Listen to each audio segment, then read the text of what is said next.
যেহেতু সবাই ভোট করতে পারে, কারা ভোট করতে পারে? যারা কত বছর? 18। Very good. 18 years plus they can cast their vote and believe in the political justice.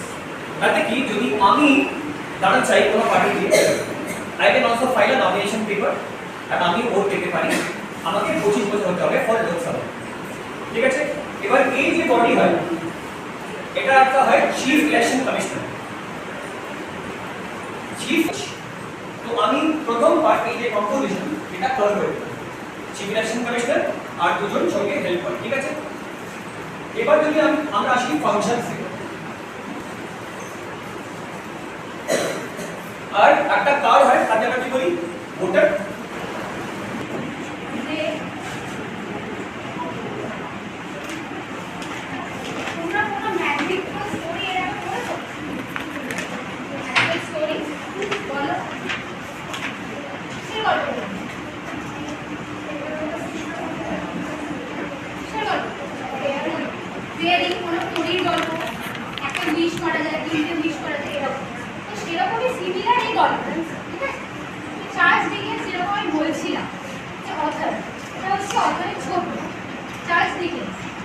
গল্পের নাম কি? দি ম্যাজিক ফিশ, ঠিক আছে? টিওপি কি? ডেট অফ বার্থ আর ডিওডি, ঠিক আছে? He was born on 7 February 1812. He died on 9 June 1870. আর তার কোনো নোটেবল ওয়ার্কস, একটা ফিশ শপের ছবি, ঠিক আছে? যেখানে আমাদের আদার চিলড্রেন। আচ্ছা, আমরা জানি আমরা যে भाई बोल देखो उदाहरण के रूप में हम लोग क्या देखेंगे? राम स्कूल गया। राम स्कूल गया, ये क्या है? एक पूर्ण स्वतंत्र वाक्य है। तो इसमें हम लोग कौन सा साइन लगाए हैं यहाँ पे? पूर्ण विराम। Very good. फिर उसके बाद ये मैंने आप, ये क्या है? अल्पविराम। सेब और केला खाए। तो यहाँ पे दो तीन फलों के नाम एक साथ दिए गए हैं। इसको हम लोग जब इसके यहाँ पे हम लोग फिर अल्पविराम का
এবার হচ্ছে আমি কি শিখবো? আমরা শিখবো হচ্ছে পরমাণু পটচিত্র আঁকা। আমরা শিখে গেছি যে কে শেলের এন শেলের এম আর এন শেলের কতগুলো করে হচ্ছে আমাদের ইলেকট্রন থাকতে পারে। তাহলে ফার্স্ট আমি কি দেখেছি? দেখো হাইড্রোজেন। আমি হাইড্রোজেনকে ব্যতিক্রম বলেছি, হাইড্রোজেনে কি আছে? নিউট্রন নেই। তাহলে এর নিউক্লিয়াসে কি থাকে? শুধু একটা প্রোটন। আর কে শেলে কি থাকবে? একটা মাত্র ইলেকট্রন। এরপরে আমি আসি হিলিয়াম। হিলিয়ামে পারমাণবিক ক্রমাঙ্ক কত? 2। তাহলে হচ্ছে নিউট্রন সংখ্যা কতগুলো হবে? এখানে দেখো ভর সংখ্যা 4। তাহলে নিউট্রন সংখ্যা কত হবে? 4 থেকে আমি 2 বাদ দিয়ে দেব। তাহলে কত হচ্ছে? দেখো 2। কে শেলে কতগুলো ইলেকট্রন আছে? আচ্ছা বলো তো, তুমি বলো গাছের পাতার রং কি?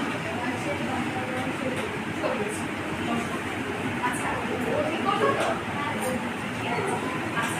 আমি আজকে সবুজ জামা নিয়ে একটু আলোচনা করি। সবুজ জামা বলে একটি কবিতা আছে, কার লেখা তোমরা কি জানো? বলো। Virender Chattopadhyay.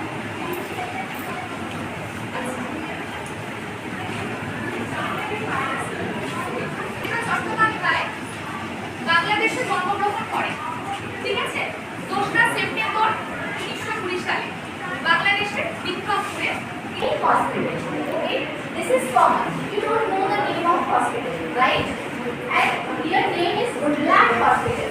I give name Woodland Hospital. This is particular hospital. It means it is a proper noun. Understood? Common is proper noun. Now comes the abstract noun. Abstract nouns, it refers to a feeling, state of mind, ideas, which we cannot touch or see. Okay, like pride, love, you can feel. Now come to the material. Any material, anything which made of any material is called material noun. That's ধুলি কণা লবণ কণা ভেসে সেগুলোর সাথে যুক্ত হয়ে মেঘ হিসাবে ভেসে দেয়। তারপর সেই মেঘের মধ্যে আরো হালকা হওয়ার জন্য উপরের দিকে প্রসারিত হতে থাকে, প্রসারিত হওয়ার ফলে সেই মেঘ থেকে সেই ছোট ছোট যে জলকণাগুলো সৃষ্টি হয়, সেই জলকণাগুলো একে অপরের সঙ্গে যুক্ত হয়ে যায়। এই একে অপরের সঙ্গে জলকণা যুক্ত হয়ে যাওয়ার ফলে ভারী বা বড় জলকণা সৃষ্টি হয়। এই বড় জলকণা মেঘে ভেসে থাকতে পারে না, তখন তারা বৃষ্টিরূপে ভূপৃষ্ঠে পতিত হয়। একেই আমরা বৃষ্টিপাত বা অবহিমন বলে। এই যে বৃষ্টিপাত হয়, এইভাবেই বৃষ্টিপাতের সৃষ্টি হয়। এবার আমরা বলবো বৃষ্টিপাতের শ্রেণীগুলো। বৃষ্টিপাত কয় প্রকার? 3 প্রকার: পরিচন্ন বৃষ্টিপাত, শৈলস্থির বৃষ্টিপাত আর ঘূর্ণিপাত বৃষ্টিপাত। বৃষ্টিপাত কয় প্রকার? ভেরি গুড, বর্ষণ।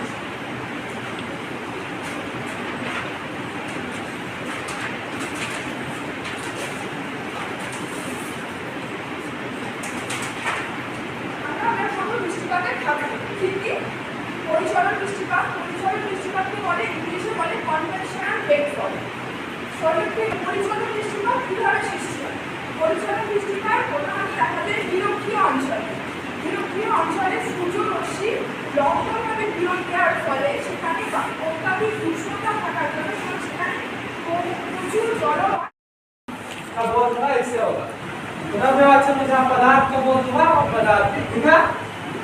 यहाँ मॉडल है, देखिए मॉडल में चित्र के माध्यम से समझाया गया है, ठीक है।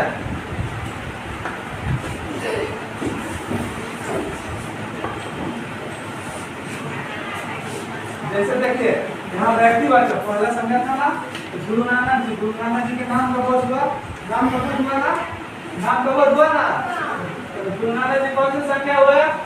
व्यक्तिवाचक। यहाँ स्वर्ण मंदिर के नाम का बोध हुआ, तो कौन सा संज्ञा हुआ?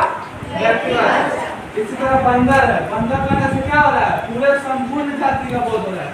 पूरे बंदर कहने से पूरे संपूर्ण जाति का बोध हो रहा है, तो कौन सा संज्ञा हुआ?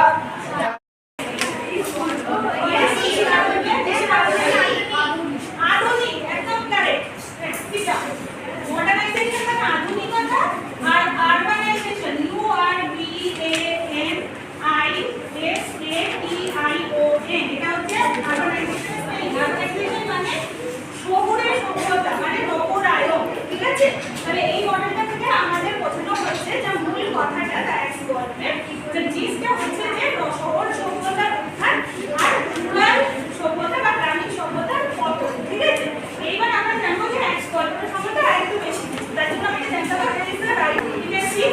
তোমরা জানো আরকে নারায়ণ কে? RK Narayan is one of the Indian writers who wrote in English language, মানে সেই সকল ভারতীয় সাহিত্যিকদের মধ্যে একজন যারা ইংরেজি ভাষাতে সাহিত্য রচনা করেছেন, বুঝেছো? ঠিক আছে। RK Narayan date of birth is 10th of October 1906 and date of death is 13th of May 2001. তোমরা চেষ্টা করবে যে ইয়ার